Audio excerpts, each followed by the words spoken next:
اب آئیے عشر ذوالحجہ کی طرف جاتے ہیں اور اپنی بات کے خاتمے کی طرف جا رہا ہوں کہ یہ تو پوری باتیں میں نے لے لی، اب وہ 10 دن کے بارے میں ہم بات کرتے ہیں۔ عشرہ ذوالحجہ جس کو کہتے ہیں، مطلب فرسٹ 10 days آف ذوالحجہ، حج کے مہینے کے پہلے 10 دن، ان ایام کی بڑی فضیلت ہے، یاد رکھیے۔ پہلے ذوالحجہ سے لے کر یوم النحر، مطلب 1 تاریخ سے لے کر 10، اور 10 کے دن ہم کیا مناتے ہیں؟ عید مناتے ہیں، یاد رکھیے، بقرعید جس کو کہتے ہیں عام زبان میں، ٹھیک ہے؟ تو یہ 10 دن کی فضیلت کیا ہے اس کی طرف ہم بڑھتے ہیں۔ تو ذوالحجہ کے پہلے 10 دن کی فضیلت کے تعلق سے نبی اکرم صلی اللہ علیہ وسلم فرماتے ہیں، صحیح بخاری کی روایت ہے، غور سے سنیے کتنی فضیلت ہے ان دنوں کی، جس کو ہم بہت ایزی، بہت آسان اور بہت معمولی سمجھتے ہیں۔ حدیث کے الفاظ ہے، ذوالحجہ کے ابتدائی 10 دنوں کے مقابلے میں دوسرے کوئی ایام ایسے نہیں جن میں نیک عمل اللہ کو ان دنوں سے زیادہ محبوب ہو۔ مطلب ذوالحجہ کی پہلی 10 تاریخ میں جو اعمال انسان کرتا ہے اللہ کو اتنے پسند ہے کہ اتنا پسند اللہ کو باقی دوسرے دنوں میں کیے گئے اعمال محبوب نہیں ہیں۔ صحابہ کرام نے عرض کیا، اللہ کے رسول صلی اللہ علیہ وسلم کیا جہاد بھی نہیں؟ تو فرمایا اللہ کی راہ میں جہاد بھی افضل نہیں ہے۔ مطلب اتنا افضل ہے اس مہینے میں اعمال کرنا کہ ایک آدمی عام دنوں میں اگر جہاد بھی کرے تو ان دنوں میں کیے گئے اعمال کی برابری نہیں کر سکتا۔ تو آپ نے ہاں جہاد بھی نہیں سوائے اس مجاہد کے جو اللہ کی راہ میں نکلے، جان بھی لے جائے، مال بھی لے جائے، جان بھی چلی جائے، مال بھی چلی جائے، وہ زیادہ افضل ہے، باقی کوئی عمل افضل نہیں۔ مطلب ذوالحجہ کے پہلے 10 دن میں آپ جو عمل کریں گے وہ عمل جہاد سے بھی زیادہ افضل ہے۔ صرف اس مجاہد کے مقابلے میں ہمارا عمل کم ہوگا ان 10 دنوں کا جو مجاہد جان مال دونوں لے کے جائے اور کھپا دے، مطلب ختم ہو جائے، ورنہ باقی سارے اعمال ان دنوں میں افضل ہے۔ تو گویا پتہ چلا ان دنوں میں کیے گئے اعمال سب سے افضل ہے، یاد رکھیے سب سے افضل ہے۔ تو اب جب پتہ چل گیا سب سے افضل ہے تو ہمیں خوب کوشش کرنا چاہیے۔ اور اس کے تعلق سے حافظ ابن حجر اسقلانی رحمہ اللہ لکھتے ہیں کیوں اللہ نے ان ایام کو سب سے افضل بنایا ہے، اور بڑی اچھی بات لکھتے ہیں، اور ایک حکمت، بڑی اچھی حکمت وہ لکھتے ہیں، اور وہ فرماتے اور کہتے ہیں اللہ تعالیٰ نے عشرہ ذوالحجہ، پہلے ذوالحجہ کے پہلے 10 دنوں کو اس لیے فضیلت اور شان اور شوکت بخشی ہے، اس کا سبب یہ وہ لکھتے ہیں یہ وہ دن ہیں جن میں ساری عبادتیں ایک ساتھ مل جاتی ہے، یہ وہ ایام ہے، یہ وہ مہینہ ہے جس میں ساری عبادتیں مل جاتی ہے۔ توحید تو ہے، ایک مسلمان چلتا ہے، نماز، روزہ، صدقہ اور حج، سب چیزیں ایک ساتھ آتی ہیں اس مہینے کے اندر۔ اس کی اسپیشلٹی ایسا ہے، اور کوئی مہینہ نہیں ہے سال کا جس میں ساری عبادتیں ایک ساتھ آئیں۔ آپ بولیں گے روزہ کہاں سے آ گیا؟ میں آگے آ رہا ہوں روزے کی طرف۔ اس دن نفل روزہ رکھ سکتے ہیں آپ ان 10 دنوں کے اندر، آگے میں رکھوں گا انشاءاللہ۔ چونکہ ساری عبادتیں وہ کہتے ہیں ایک ساتھ مل جا رہی، سب سے افضل اعمال ہے، تو ظاہر سے صدقہ بھی سب سے افضل اسی مہینے کا ہے۔ تو وہ کہتے ہیں چونکہ سارے اعمال ایک ساتھ مل جا رہے ہیں، توحید تو ہے ہی، نماز ہو جا رہی ہے، روز انسان پڑھتا ہے، روزہ بھی ان ایام کے اندر ہے، پہلے تاریخ سے لے کر 9 تاریخ تک روزہ رکھنا یہ سنت، اور اللہ کے رسول ہمیشہ رکھتے تھے ہر سال یہ روزے، فرسٹ 9 روزے ذوالحجہ کے، پہلے 9 دن کے روزے، 10ویں دن تو عید ہے، ٹھیک ہے، رکھتے تھے۔ تو روزہ بھی مل گیا، نماز بھی مل گئی، توحید پر انسان تھا، صدقات بھی کرے چونکہ سب سے افضل عمل ہے، اور اس میں حج بھی آ جاتا ہے، سارے ارکان ایک ساتھ آ رہے ہیں۔ تو وہ کہتے ہیں اس وجہ سے اللہ نے یہ حکمت ہو سکتی ہے کہ ان 10 دنوں کو اتنی زیادہ اہمیت دی، اور واقع میں ایسا اور کبھی نہیں ہوتا، یاد رکھیے۔ لیکن ایک سوال، کیا شب قدر سے بھی افضل ہے؟ تو نہیں، یاد رکھے نہیں، وہ ایک اسپیشل ہے، اللہ نے قرآن میں جب بیان کر دیا تو اب اس کو ضرورت نہیں الگ سے وہ کرنے کی۔ شب قدر اور رمضان کا عشرہ اس کی ایک الگ ہی اپنی اہمیت ہے، وہ مستحکم، اس کی فضیلت بالکل ثابت ہے۔ اب جو باقی باتیں نہیں اس کے بعد ہی، اس کے نیکسٹ ہی ہوں گا، یاد رکھیے، ٹھیک ہے۔ تو سب سے افضل ہے، تو ان ایام میں ہمیں خوب سے خوب زیادہ زیادہ عمل کرنا چاہیے۔ اب وہ جو تکبیرات وغیرہ میں نے کہی تھی روک دیا تھا، ایام تشریق میں کرنا ہے، اب عشرہ ذوالحجہ میں بھی تکبیرات کو کہنا ہے، اور پورے 10 دنوں تک، اور باقی کے 3 دن۔ تو آئیے تکبیرات میں سب سے پہلے ہم خوب تکبیریں کہیں۔ مسند احمد کی روایت ہے، آپ نے فرماتے رہے کہتے ہیں ان 10 دنوں میں، مطلب ذوالحجہ کے پہلے عشرے میں کے مقابلے میں دوسرے کوئی ایام ایسے نہیں جن میں نیک اعمال اللہ کے یہاں زیادہ درجے والے ہو، لہٰذا ان دنوں میں کثرت سے اللہ کی وحدانیت بیان کرو، اللہ کی بڑائی بیان کرو، اور اللہ کی حمد بیان کرو۔ ان 10 دنوں سے زیادہ عمل اللہ کو کوئی پسند نہیں، لہٰذا اللہ کی وحدانیت، ایک ہونا بیان کرو، اس کی توحید بیان کرو، اور اس کے تعلق سے آپ آگے فرما رہے ہیں اس کی جو ہے بڑائی، اس کی تکبیر بیان کرو، اور اس کی حمد بیان کرو، ٹھیک ہے۔ اب آئیے اللہ کی وحدانیت بیان کرنے سے کیا مراد؟ لا الہ الا اللہ، یہ کہنا، یہ وحدانیت بیان کرنا ہے نا۔ اسی طرح اللہ کی جو تکبیر بیان کرنے سے کیا مراد؟ اللہ اکبر کہنا، اور دیگر تکبیرات جو اللہ کی بڑائی بیان کرتی ہے وہ کہنا۔ اسی طرح جو اللہ کی حمد بیان کرنے سے کیا مراد؟ اس کی تعریف بیان کرنا، اس کی پاکی اور اس کی تعریف بیان کرنا، یہ اس سے مراد ہے۔ اور پہلے ذوالحجہ سے لے کر 10 ذوالحجہ تک جو تکبیرات کہتے ہیں ان تکبیرات کو مطلق کہا جاتا ہے، یاد رکھیے۔ تو پہلے ذوالحجہ سے لے کر 9 ذوالحجہ تک جو تکبیرات انسان بیان کرتا ہے اسے تکبیر مطلق کہتے ہیں، مطلب وہ تکبیریں جو مطلق ہیں۔ اور 10 ذوالحجہ سے لے کر 13 تک جو تکبیر بیان کرتی ہے اس کو کہتے ہیں تکبیر مقید، وہ قید ہوتی ہے، کسی عمل کے ماتحت چلتی ہے، یاد رکھیے۔ تو یہ تکبیرات ہے۔ اب کیا تکبیرات بیان کرے؟ تو آئیے پہ کچھ چند تکبیرات جو ثابت ہے وہ آپ کے سامنے رکھ رہا ہوں، جو ہم بیان کر سکتے ہیں۔ پہلی روایت مصنف ابن ابی شیبہ کی ہے، اس کے اندر آتا ہے کہ آپ جو تکبیر بیان کر رہے ہیں بڑائی وہ ہے اللہ اکبر اللہ اکبر اللہ اکبر لا الہ الا اللہ واللہ اکبر وللہ الحمد۔ یہ سب سے کامن ہے جو ہم لوگ عموماً کرتے ہیں۔ اللہ اکبر اللہ اکبر اللہ اکبر 3 بار ہے۔ لا الہ الا اللہ، نہیں کوئی معبود سوا اللہ، اللہ بڑا ہے اللہ بڑا ہے اللہ بڑا ہے، نہیں ہے کوئی معبود سوا اللہ کے، واللہ اکبر اور اللہ بڑا ہے، وللہ الحمد اور ساری تعریف اللہ کے لیے۔ تکبیر اور اللہ کی حمد دونوں ایک ساتھ آ گئی، یہ سب سے مشہور اور معروف ہے، یہ آپ پڑھ سکتے ہیں۔ دوسرا جو پڑھ سکتے ہیں جو ثابت ہے وہ یہ ہے الفاظ اللہ اکبر کبیرہ، ٹھیک، اللہ اکبر کبیرہ والحمد للہ کثیرہ وسبحان اللہ بکرۃ واصیلہ۔ دوسرا آپ یہ کر سکتے ہیں اللہ اکبر کبیرہ والحمد للہ کثیرہ وسبحان اللہ بکرۃ واصیلہ، یہ آپ دوسرا کر سکتے ہیں۔ تیسرا آپ جو کر سکتے ہیں اللہ اکبر اللہ اکبر اللہ اکبر کبیرہ، اللہ اکبر اللہ بڑا اور اللہ سب سے بڑا ہے، یہ بھی ثابت اللہ اکبر اللہ اکبر کبیرہ، ٹھیک ہے۔ اس کے علاوہ جو ثابت ہے فتح الباری میں جو روایت آتی ہے اس میں یہ ہے اللہ اکبر اللہ اکبر کبیرہ اللہ اکبر، یہ الفاظ بھی جو ہے آپ ادا کر سکتے ہیں۔ اس کے علاوہ ایک اور جو الفاظ ثابت ہے وہ یہ ہے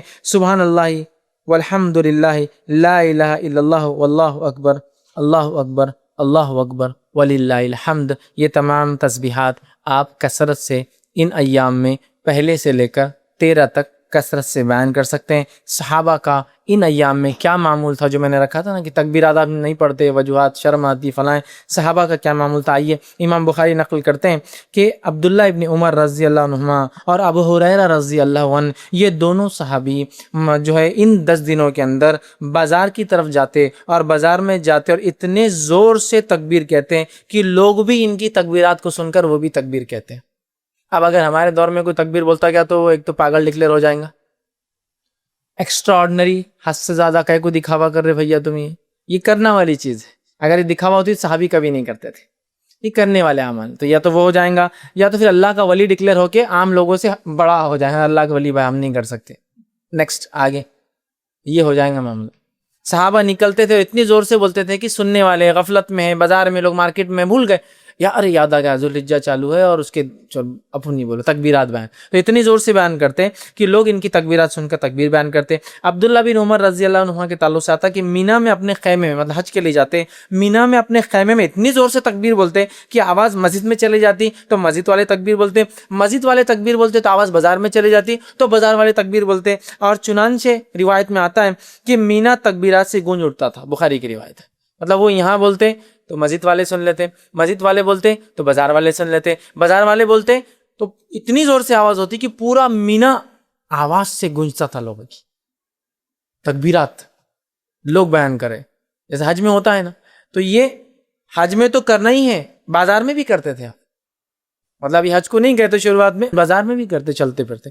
تو ہمیں خوب تکبیرات اس مہینے میں بالخصوص 1 سے لے کر 10 اور 10 سے لے کر 13 تک بیان کرنا ہے۔ تو اسے پتہ چلا کہ ہمیں چلتے پھرتے اٹھتے بیٹھتے ان میں تکبیرات بآواز بلند زور سے بیان کرنا ہے، اور عورتیں چونکہ وہ زور سے نہیں کر سکتی تو وہ پست آواز میں ہلکی آواز میں اپنے گھروں میں کریں گی۔ ہاں اگر گھر میں غیر محرم کے سننے کے ڈر نہ ہو تو عورتیں بھی بلند آواز میں تکبیرات پڑھیں گی۔ سمجھ لیجیے گھر میں صرف محرم ہے، بھائی ہے، والد ہے، بچے ہے، سگے بھانجے بھتیجے محرمات، تو عورت تیز بول سکتی ہے، لیکن ڈر ہو کہ غیر محرم سنیں گے تو پھر پست آواز میں بولیں گے، لیکن عورت بھی بولیں گی، اور میں تو کہتا ہوں عورت ہی پہلے بولے تو پھر بچے بھی بولیں گے، بچے تو ماں سے ہی سیکھیں گے نا، بہرحال تو عورت بھی بول سکتی ہے، ٹھیک ہے۔ اسی طرح جو ہے تکبیرات کے علاوہ ان ایام میں ہمیں کیا کرنا ہے، تو ان ایام میں ہمیں روزے رکھنا ہے۔ کون سے؟ عشرہ ذوالحجہ، پہلے ذوالحجہ کے پہلے عشرے کی بات چل رہی ہے وہ ہماری. اس میں کیا کرنا ہے؟ تکبیرات کے علاوہ روزے رکھنا ہے. نبی اکرم صلی اللہ علیہ وسلم کے تعلق سے آتا ہے، صحیح مسلم کی روایت ہے، مجھے اللہ تعالیٰ سے امید ہے کہ اس دن کا روزہ 9 ذوالحجہ، ایک سال پچھلے اور ایک سال اگلے گناہ کا کفارہ بنے گا. تو 9 ذوالحجہ کو تو رکھنا ہے، یہ غیر حاجی کے لیے، حاجی نہیں رکھیں گا. اس کے علاوہ ان مہینے کے اندر جو روزے آپ رکھیں گے، اس میں ایک روزہ جو مشہور اور معروف ہے وہ یہ ہے، جس کے تعلق سے روایت اس طرح سے آتی ہے، سنن ابو داؤد کی روایت ہے کہ آپ سے ان کی زوجہ مبارک جو ہے ایک زوجہ فرماتی اور کہتی ہے کہ نبی اکرم صلی اللہ علیہ وسلم جو ہے ذی الحجہ مطلب 9 ذی الحجہ کا روزہ، اس کے بعد جو ہے یوم عاشورہ کا روزہ، ہر ماہ کے 3 روزے، اور ایک روایت میں ذی الحجہ کے پہلے 9 روزے، 9 ذی الحجہ عرفے کا روزہ، اور جو ہے 10 محرم کا روزہ، اور ایام 20 مہینے کے 3 روزے کبھی نہیں چھوڑتے. اور ایک روایت میں الفاظ ہے آپ صلی اللہ علیہ وسلم پہلے 9 روزے ذی الحجہ کے پہلے مطلب پہلے عشرے کے پہلے 9 دن کے روزے، اور 10 محرم کا روزہ، اور اسی طرح ایام 20 مہینے کے 3 دن 13، 14 اور 15 یہ روزے کبھی نہیں چھوڑتے. تو اس روایت میں 9 روزے کے تذکرہ ہے، پہلے 9 روزے، تو پتہ چلا اس مہینے میں روزے بھی رکھنا چاہیے. مسند احمد کی روایت ہے، آپ نے فرمایا کہ تعلق سے آتا ہے، فرمایا آپ صلی اللہ علیہ وسلم کبھی 4 کام نہیں چھوڑتے: عاشورے کا روزہ، عشرہ ذوالحجہ کے 9 روزے مطلب پہلے عشرے کے 9 جو ہے دن کے جو ہے فاسٹنگ روزے، اور مہینے کے 3 روزے آپ صلی اللہ علیہ وسلم، اور فجر کی 2 سنتیں. 4 عمل کبھی نہیں چھوڑتے. اس میں بھی کیا آ گیا؟ 9 روزے آپ صلی اللہ علیہ وسلم کبھی نہیں چھوڑتے تھے. تو عشرہ ذوالحجہ میں روزہ بھی رکھیے، تکبیرات، روزہ 9 روزے رکھ سکتے ہیں، 9 نہ بھی ہو پائے تو کم از کم ایک تو ضرور رکھیے، عرفے کے دن کا روزہ. ٹھیک ہے، یہ بھی جو ہے اس میں عمل کرنا ہے. اس کے علاوہ چونکہ اس مہینے میں کیے گئے سارے اعمال افضل ہے، لہٰذا نفل نماز کا خوب اہتمام کریں. نفل نماز کے فائدے جو آتے ہیں صحیح مسلم کی روایت میں اس طرح سے آتے ہیں: اللہ تعالیٰ کے لیے اپنے سجدوں کو لازم کر لو، بے شک جب بندہ سجدہ کرتا ہے تو اللہ سبحانہ تعالیٰ کہ اللہ جو ہے سجدے کے ذریعے اپنی طرف تیرا ایک درجہ بلند کرتا ہے، اور اس سجدے کے ذریعے تیرا ایک گناہ مٹا دیتا ہے، اور یہ سال کے ہر وقت ہو سکتا ہے. تو لہٰذا یہ نفل نماز کے فضائل ہے. تو خوب ان مہینوں میں کیا کریں ہم؟ زیادہ سے زیادہ پہلے تو 9 روزے رکھنے کی کوشش کریں، کچھ نہ تو ایک نفل نمازوں میں اہتمام. فرض تو بہرحال کرنا ہی ہے، اس میں کوئی شک ہی نہیں ہے. نفل نمازوں کا کثرت سے اہتمام، اسی طرح تلاوت قرآن کا کثرت سے اہتمام، اس لیے کہ ہر حرف پہ 10 نیکی ہے، اور اس سے زیادہ کیا بہتر ہو سکتا ہے کہ ہم ذی الحجہ کے پہلے عشرے میں عمل کریں جو سب سے زیادہ افضل عمل ہے. تو آپ وہ کیجئے. صدقہ دینا، اس لیے کہ صدقہ ایک بڑا افضل عمل ہے، صدقہ بھی دیجئے، اس لیے کہ اس 10 دن میں کیے گئے عمل سب سے افضل ہے. لہٰذا خوب جو ہے صدقہ آپ کیجئے، اور دیگر جتنی نیکیاں ہو سکتی وہ کریں، اور بالخصوص گناہ کبیرہ سے اور حرام کاموں سے اپنے نفس کو بچائے. بالخصوص گناہ کبیرہ سے اور حرام کاموں سے اپنے نفس کو بچائے، اس لیے کہ محترم اور حرمت والے مہینوں کو پاس اور لحاظ رکھنا یہی ہے کہ اس میں ہم گناہ اور معصیت کام نہ کریں، نیکیوں میں اضافہ کریں. تو جہاں ہم نیکیوں میں اضافے کی میں بات کر رہا تھا اب تک، تو یہاں گناہوں سے بچنا بھی بہت زیادہ ضروری ہے، اس لیے کہ یہ ایام میں کیے گئے اعمال سب سے زیادہ افضل ہے. لہٰذا خوب نیکی کا ہم اہتمام کریں، اور خوب اپنی نفس کو گناہوں سے بچائے، وہ چاہے ذی الحجہ کا مہینہ ہو یا دیگر اور 3 مہینے، مطلب ٹوٹل 4 مہینے حرمت والے. ان چاروں مہینے کا احترام کرے، حرمت کا پاس و لحاظ رکھے، گناہ اور معصیت سے اجتناب کرے، بالخصوص کبائر سے اپنے آپ کو بچائے. اسی طرح نیکیوں میں اپنے آپ کو آگے بڑھانے کی ہم جو ہے خوب سے خوب جو ہے کوشش کریں، اور بالخصوص وہ اعمال جو اعمال ہمیں بتائے گئے ان ایام میں کرنے کے، ان اعمال کو ہم جو ہے کثرت سے کرنے کی کوشش کریں، زیادہ سے زیادہ نیکی کریں، اور زیادہ سے زیادہ گناہوں سے اپنے نفس کو، اپنے آپ کو بچانے کی کوشش کریں. اب آئیے آخر بچ چند کلمات کہ ان ایام میں جو مخصوص دن ہیں ان کے کچھ نام آپ کے سامنے رکھ دیتا ہوں تاکہ بات سے واضح ہو جائے. جو ہے پہلے عشرے کو جو ذی الحجہ کا ہوتا ہے یا ذی الحجہ کا ہوتا ہے اسے کہتے ہیں عشرہ ذی الحجہ. تو عشرہ ذی الحجہ، عشرہ کا معنی 10 ہوتا ہے، تو عشرہ ذی الحجہ بولے تو بعد کے 10 دن یا آخر کے 10 دن نہیں یاد رکھے. جب بھی روایت میں آئیں گا عشرہ ذی الحجہ تو معنی ہے پہلے 10 دن، فرسٹ 10 days. ٹھیک ہے. اس کے علاوہ دوسرا جو ہے یوم الضحیٰ، یہ جو ہے عید الاضحیٰ کے دن کو کہتے ہیں یوم الضحیٰ. اسی طرح جو ہے ایک اور دن ایام معلومات، جو ہم نے ابھی دیکھا قرآن کی آیت میں جو ہے، جو سورہ حج کی آیت میں 27 میں، وہ ہے 10، 11، 12 اور 13. یہ ایام معلومات ہیں، ان کو ایام معلومات بھی کہا جاتا ہے. کہ ایام معلومات مطلب 10 ذی الحجہ، 11 ذی الحجہ، 12 اور 13 ذی الحجہ. اسی طرح ایام تشریق 11 ذوالحجہ، 12 ذوالحجہ اور 13 ذوالحجہ کو کہا جاتا ہے. اسی طرح یوم عرفہ 9 ذوالحجہ کو یوم عرفہ کہا جاتا ہے. اسی طرح یوم النہر 10 ذوالحجہ کو، عید کے دن. یوم النہر مطلب قربانی کا دن، خون بہانے کا دن. تو یوم النہر 10 ذوالحجہ کو کہا جاتا ہے، عید کے دن کو کہا جاتا ہے. اسی طرح جو ہے یوم الترویہ کہا جاتا ہے 8 ذوالحجہ کو، جب جو ہے حاجی جو ہے مینا میں جو قیام کرنے آتے ہیں. اور یہ بات جو ہے سنن ابو داؤد میں آتی ہے، تو اس کو یوم الترویہ کہتے ہیں، جو 8 ذوالحجہ ہوتے ہیں. تو یہ چند نام ہیں. اسی طرح جو ہے لیلۃ الحسبہ کہتا ہے، ایام تشریق کے بعد جو ایک رات آتی 14 کی، اس کو لیلۃ الحسبہ کہتے ہیں. تو یہ چند نام تھے جو ان دن میں ایام تشریق، یوم النہر، عید الاضحیٰ اور اس طرح سے ہم لوگ سنتے ہیں عام طور سے. تو یہ وہ چند چیزیں تھیں.